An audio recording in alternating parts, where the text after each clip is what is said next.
Inside Hilltopper Athletics is brought to you by Panhandle Cleaning and Restoration. Here's your host, Lynn Ullum. Welcome to another smiling edition of Inside Hilltopper Athletics. As always, joined by head football coach Roger Wiley. And Coach, it's 3 in a row, and these shows are a lot more fun after wins. Yeah, it's a lot easier to talk about the positive things that went on in the game and what happened. And I'd have to bet the one thing, it was the fastest game I think I've ever coached here since 1992. I mean, the officials came to me before the game and said, hey, there's a possibility of thunderstorms coming in around 3.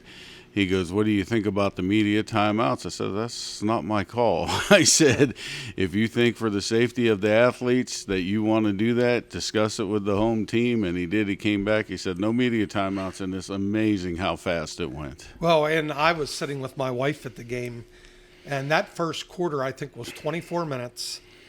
And then I was like, this is going to be over in record time. Now, it did slow down.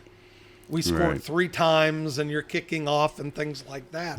But we got out of that first quarter or the first half in a little over an hour. But, yeah, you're right. Probably the fastest game I've ever been to. Yeah, I couldn't believe when we got done. And then, it was one of the first times we ever had to wait for the food to show up. The food didn't come. We were ready to go a half hour before the food got there. Well, one of the things that we talked about going down on the trip is whatever cliche you want to use. Is it a trap game, or are kids going to look past them, or whatever?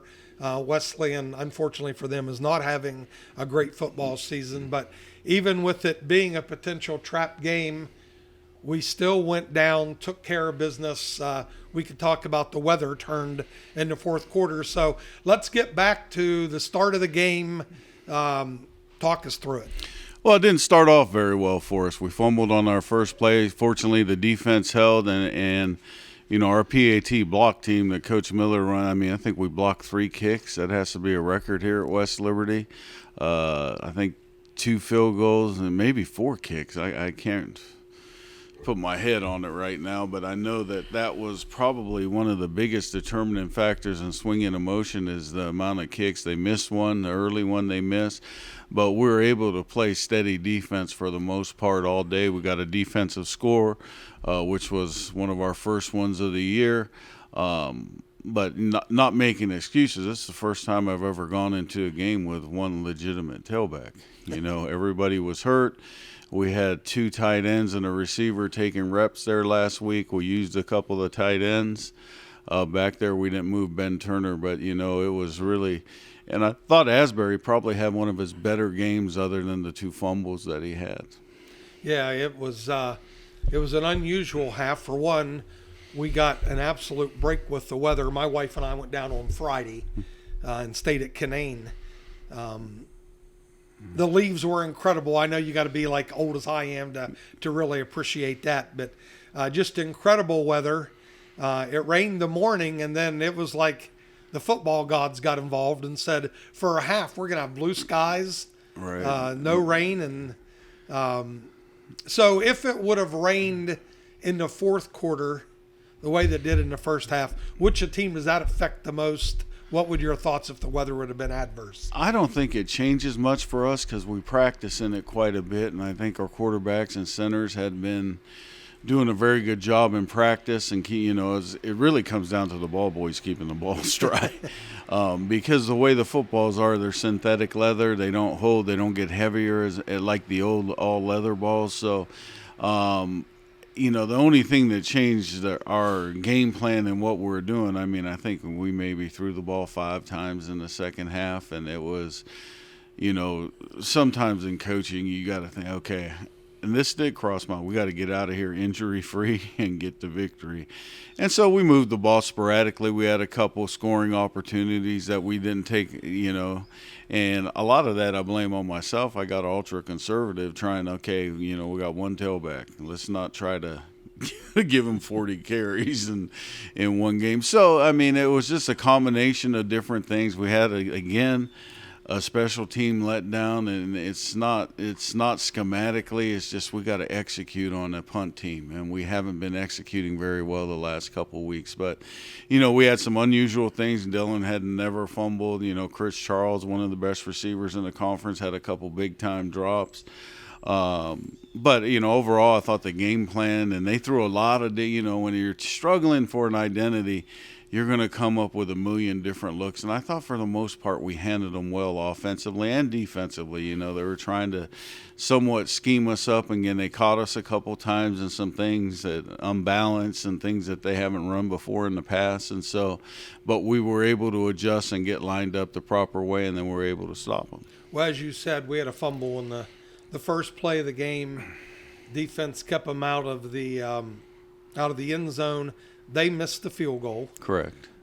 We eventually hit 2 TD passes, right, and then came up with the big pick six. So talk about that play. Well, the pick six, I mean, actually it was a communication between Trent Crawford and Chris Wilson. Chris was thinking run, and he was like, okay, they're going to RPO this, and he just robbed the slant.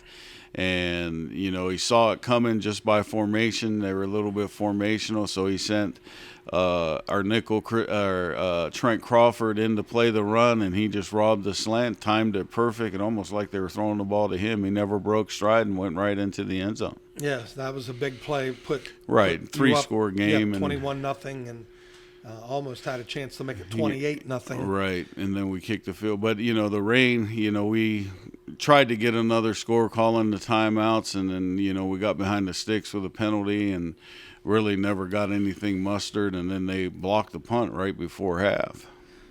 The weather held until about 4 minutes left in the third quarter. Correct. And then the rain hit. So did you get maybe just a little conservative with the rain because you got the game in hand?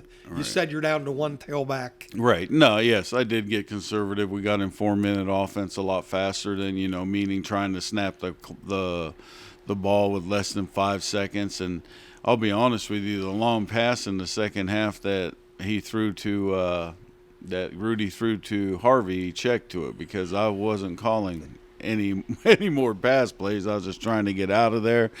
Joey Ramsey, for his first extended period of time and never playing tailback here until last week, I thought he did a good job running the ball also. But it starts up front. I thought we had a decent game up front also. Yeah, it was, again, a trap game going down. Took care of business, which is all that matters at the end of the day. And that's 3 in a row. Right. And I've been joking with my last official day being Friday. Mm-hmm. I put the pressure on interim athletic director Brad Forshee and said, hey, 3 in a row for me, baby, handing it off to you. So, yeah, no wonder he took the day off. No, no, I'm just kidding. Well, what gets lost in this, Cam Rice had a phenomenal game. And I think, him having the athletic ability that we can move him around and play him in different places, really, they can't, okay, he's going to be to the tight end. He's going to be away from the tight end. Sometimes we line him up at linebacker. Sometimes we line him up at the 3, sometimes in those. And his ability, got another conference player of the week, which those are hard to get when you look at how many games are in our conference every week. And, for a D lineman, they have 13 tackles, I think 4.5 tackles for loss, a sack and a half, fumble recovery, a forced fumble. I mean, that's a huge game, and we're going to need those types of performances moving on from, not only him but other people on the defense. But, defensively, we kind of just shut them down for the most part. Yep, for sure. So let's end this segment like we always do. Tell me an unsung player, an unsung position that made an impact on the game that might not show up in the stats. Well, I thought the 3 corners were able to, because their biggest weapons were their wide receivers, and being able to keep them in front of us, meaning Brendan Bailey, Jordan Demas, and Elijah Morris-Smith. I think, if you look at the stat line, look at anything, they didn't do anything special. Well, I thought they did. They were able to run that down. Number 7 is a really dynamic player for them, and they were able to keep him in check. Well, all right. Well, that's going to wrap up this first segment of Inside Hilltopper Athletics. We'll be back shortly to talk about this week's opponent.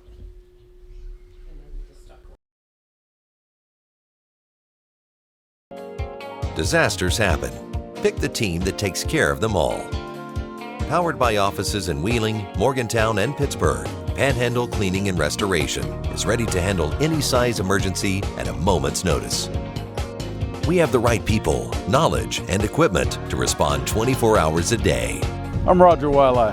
When disaster strikes your home or business, tell your insurance provider you prefer the restoration company the Hilltoppers call, Panhandle Cleaning and Restoration.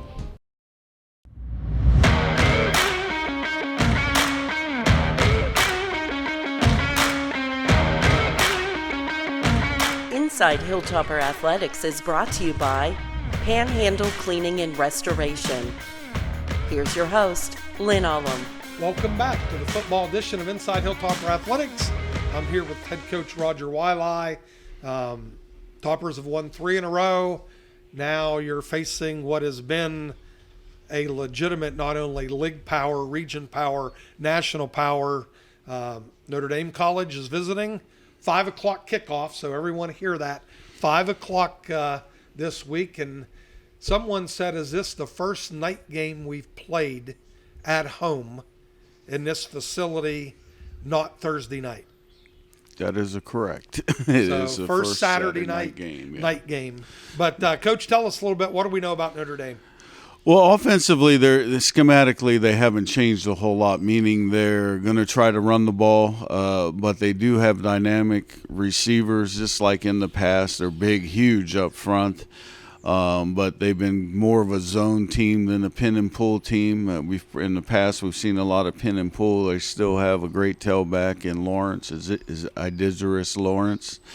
So offensively, they're going to try to play 50-50, mix it up a little bit. And then defensively, they've kind of changed a little bit where they were always much bigger. They're much faster this year, meaning last year their 2 linebackers were 225 and 245. Well, this year their 2 inside backers are 205 and 215, but they play more sideline to sideline. They're going to challenge us in the secondary, meaning they're going to play us a lot of man-to-man and a lot of time with not any deep help. They want to take away the run first. They like to keep those 2 backers and then 4 big D linemen inside the box. And so, we're going to have to figure out ways to run the football and get a little bit innovative on what we want to do offensively. But on the flip side, throwing the ball, receivers got to win. We got to get open against their man coverage. Well, we've got talented wide receivers, and I even go back and Notre Dame is not having the year that they probably wanted to have when you are such a tradition-rich program like they are, and they've played for all the marbles literally year in and year out. But even going back to last year where they had a really, really good team, I remember that first half up there, we looked dead equal with them. Right. Well, we were able schematically to get something. Now, what killed us was the turnovers. You can't give Notre Dame extra possessions, and I think that's how teams have beat them or played close with them, is that they haven't turned the ball over and has made, because they're a grind and going to pound you type of team, so they're trying to limit possessions by your offense, and then when you give their offense extra possessions, and that just solidifies what they're trying to do. So we have to take care of the football, as is every weekend.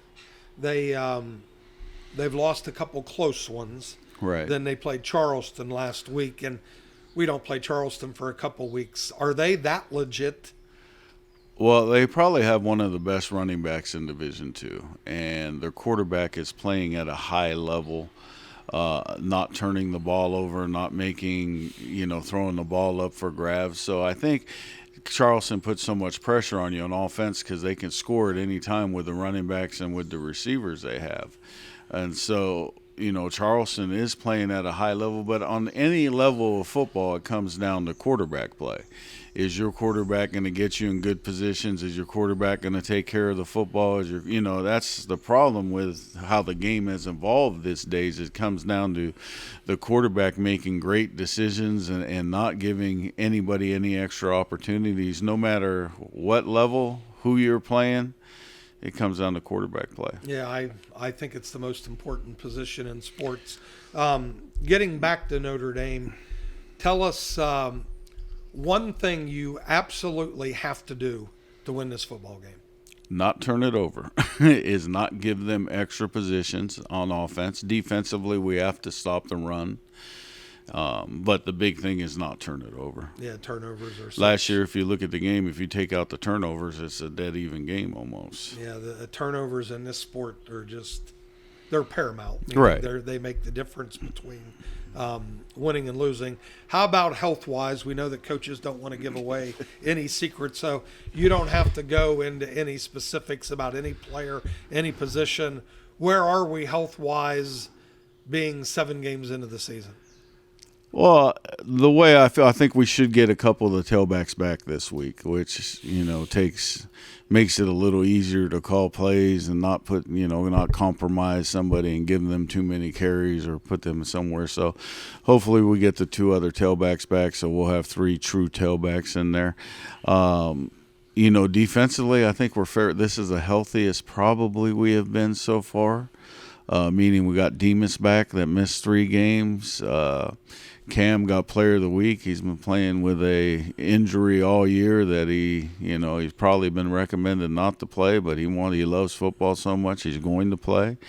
And I think we got out of last week's game up front with Creech being okay. So, in football you're going to have the nagging injuries, I think, but for us it just got regulated to a couple positions where we thought we had depth. When you bring in 20 wide receivers and you're down to 8 healthy receivers, that's a problem. So, hopefully, and I know 3 of the receivers won't be back, and all 3 of them were playing or starting at one point in time. We had we already mentioned the 5 o'clock kickoff. Correct. How does that change the day for you and your team? Just backs things up. Normally we try to eat 3 hours before the game, so 1 o'clock kick, we'll try to get in at 10 o'clock. Probably the cafeteria likes it a little better. They don't have to get anybody here early, but I don't think it changes anything all that much for us in our preparation. I wish that some of the places had lights that we could play on Saturday instead of getting up at 7 and driving someplace to play a 1 o'clock game that they could, like in Notre Dame, could return the favor next year. That'd be great. And I think that's the biggest thing is when you play away. When you're playing at home, I don't think it really matters what time the kick time is. Well, all right. Do want to mention one thing, and we had mentioned this way back at maybe the first Coaches Show. We're currently sitting in the Charlie Annette hospitality box. This is where we host our VIP areas. Great alum, proud alum, been supportive of West Liberty for many, many years. He passed earlier in the year, but we are doing acknowledging him at the game. We'll do a moment of silence before the football game. So I know Charlie's got family coming back, and we want to welcome them and again express how sorry we are for their loss. And not only did they lose a great man, West Liberty lost a great man as well. Yeah, he was a great supporter, and we had a few dinners together, and he went with us when he met us at Gary's house when we went down there to discuss the weight room project and other things. But he's always stepped to the plate when we've absolutely needed something. Oh, absolutely. So that wraps up. I'd like to publicly thank you for your 33 years of service. Well, thank you very much. And then now we're going to turn the tables here. I want your top 5 moments here, no matter if it was coaching. It doesn't have to be with your sport. Basically, you and I put this in this phrase, in athletics, you and I are the only ones that's been through Bartell, Blatnick, and now the ASRC. So you've played in 3 different venues here.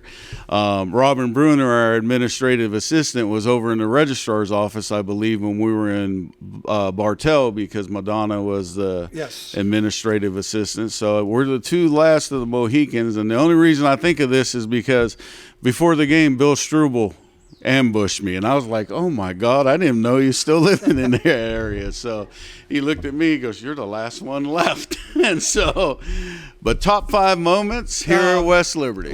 Top 5 moments, obviously, I don't want to get too specific with my own teams. Every championship that I won is special in its own way, and it's not just about the championship teams, but I would definitely have to put those up there. An example, the 97 team came back for Christy Peabody's induction in the Hall of Fame.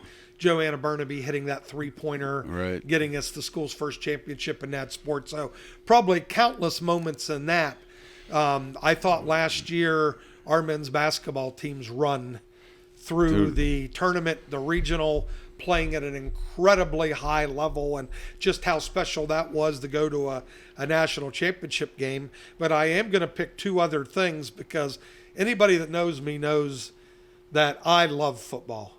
I would rather watch football than basketball, probably. and I've always loved football, but I still go back to that 2009 team where we were at Shepherd, and Clay Beeler got that interception to beat a really good Shepherd team and keep us in contention for that league title the following week. So I'll never forget that moment, calling the game with Commissioner Reed Amos on the air, and then 1 week later traveling to Charleston and basically doing it all over again. And we had the 4th and 4 that we scored on, and then Reed's iconic call in the fumble in overtime where they fumbled and there was a mad scrum for the ball, and Reed's like, "There's a wind down there, Hilltopper." Waiting for a signal. Who's got it on the bottom of the pile? There's a wind down there, Hilltoppers. They're still trying to sort it out. West Liberty says that they have it.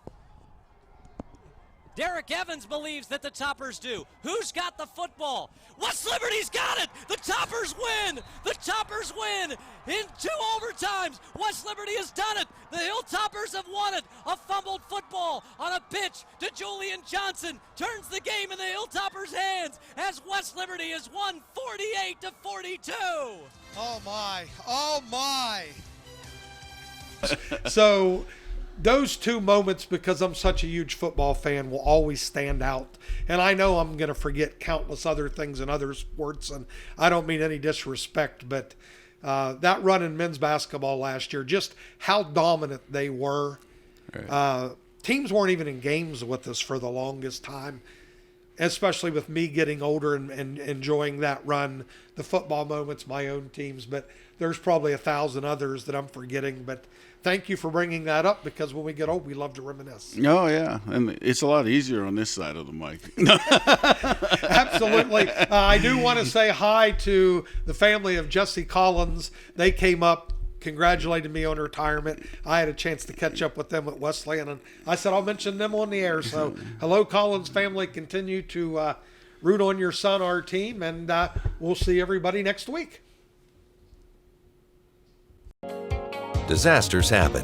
Pick the team that takes care of them all. Powered by offices in Wheeling, Morgantown, and Pittsburgh, Panhandle Cleaning and Restoration is ready to handle any size emergency at a moment's notice. We have the right people, knowledge, and equipment to respond 24 hours a day. I'm Roger Wiley. When disaster strikes your home or business, tell your insurance provider you prefer the restoration company the Hilltoppers call, Panhandle Cleaning and Restoration.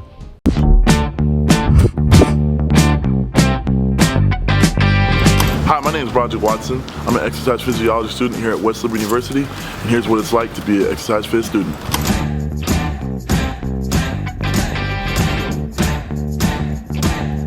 For the first class, we got group fitness leadership with Ms. Wack. Today we're reviewing for the first 10 minutes of class choreography, structures, and dance aerobics movements, and then we're getting into cardio kickboxing today. Exercise physiology is the study of the human body when in motion. I think that's the best way I could describe it, whether it's under serious duress, like you're in a sporting event and you're trying to maximize ability, or just simple things as understanding, running mechanics for your daily jogs that you like to take in the morning. The exercise physiology program at West Liberty is really unique in a couple different ways. The professors we have are some of the top professors in the state. They've had extensive experience in their fields, and they offer a wide variety of ways to learn and better yourself. We also have access to state-of-the-art technology, quality ex-phys lab room, and many resources to once again continue to better yourself. Go out, and then go back in. Ex-phys is something that you can use in your day-to-day life. But then if you're obviously, we go to school to get an education to hopefully pursue a great career, ex-phys is one of the most rewarding careers. Working with people and helping them physically change as well as mentally change is one of the most enjoyable things I've ever had the opportunity in doing. You're working as you're punching. I'm not going to do it fine. So turn the whole body. All right, Training in Biomechanics with Dr. Hanna. We have the guest speaker today. This is Mr. Chris Dunaway. Please welcome him. I'm excited to have him here. His new current role is now the International Athleticism and Performance Coordinator for the Los Angeles Dodgers. You get an anatomy class that's going to teach you overviews. You get some biomechanics involved. Then your 2 ex-phys labs are really important. Ex-phys 1, you're learning how to take blood pressures, do basic stuff that even clinical nurses might learn, stuff like that, because as you're learning ex-phys, you're getting more and more closer to the medical field. It's not just as simple as, a PE teacher. You're learning hands-on blood pressure, heart rate monitoring, exercise testing. We've had a few guest speakers come in that are really unique and offer their perspective in whatever field they're working on. So there's a lot of things that have been really great about the program, even coming in just like your day-to-day stuff, like the classmates I've had, the professors I work with. It takes ordinary stuff to another level. You want to do it again? Squat down. So come back up. Did it improve? Yes. So as far as ex-phys goes, you can really branch off into a couple different careers. Obviously, physical therapist is one of them, PTs. We also have some guys that are actually going to go into the PA program. If you do enough clinical stuff, you can go directly into that. Obviously, you can be a clinical exercise physician, right? You can also lead into, if you really want to go more medical, you can also look at becoming a cardiologist, and this could branch off very easily into that. You can work in cardiac rehab in a hospital. There's a lot, depending on what you want your day-to-day be like, ex-phys is going to have a career for you. Next class we got up is cardiac rehab with Dr. Metz. We're going to use our normal process, only today we're going to actually be moving strips, so it's not going to be a still breathing. I chose ex-phys because, well, for one, I'm an athlete. That makes it easy. It transitions in very well. If you're an athlete, you're learning stuff that can literally help take your game to the next level. But ex-phys also offers a lot of things that, for me, just made sense. The opportunity to help people reach their goals, right? Physical goals is, I think, one of the things that America really could use a second look at, because obesity rates are rising. People are having all type of cardiovascular issues, stuff like that. And if we could take a chance to look at exercise as one of the foundations of life, then we would be better off. And I want to help people do that. And so the ex-phys is lined up right in that way. All right, guys, today I'm volunteering at a local organization that I'm blessed to have the opportunity to work with. I volunteer at a local children's organization, and I was given this really wonderful opportunity actually from one of my coaches. And that's one of the things I think West Liberty offers best is opportunities outside of school. No matter who you're with, you're going to connect in them. And I could say working with this organization has been seriously one of the most life-changing things I've had. It just kind of puts a lot of your own stuff in perspective, and then the opportunity to try to aid them and try to help in their journey of self-betterment. It's something that I enjoy going to every single day that I get a chance to. Like I said, I'm only able to do this because of the connections that West Liberty has offered me. Down, up, 9, one more, down, up, 10. Thanks for checking out the program here today with me. If you need more information, check out our website.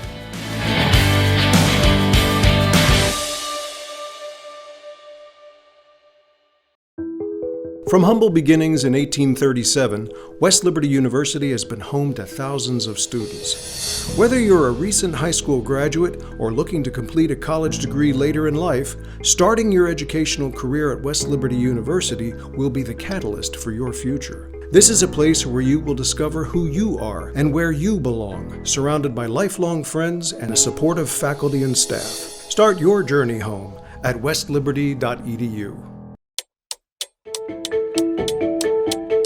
Hi, my name is Ken Sexton. I am a professor at West Liberty University, and in my spare time I spend it in these older homes rehabilitating them.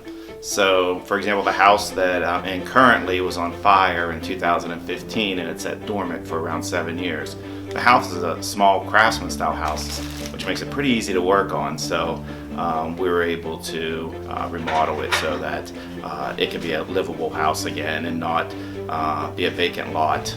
Most of the houses I purchased, for me, have to have some unique characteristics still left from them that hasn't been dismantled or covered up. So I usually drive around wheeling on the weekends looking for these houses, and then I investigate either through the city or tax offices, and then I purchase them at a fairly decent price, and then remodel them or renovate them.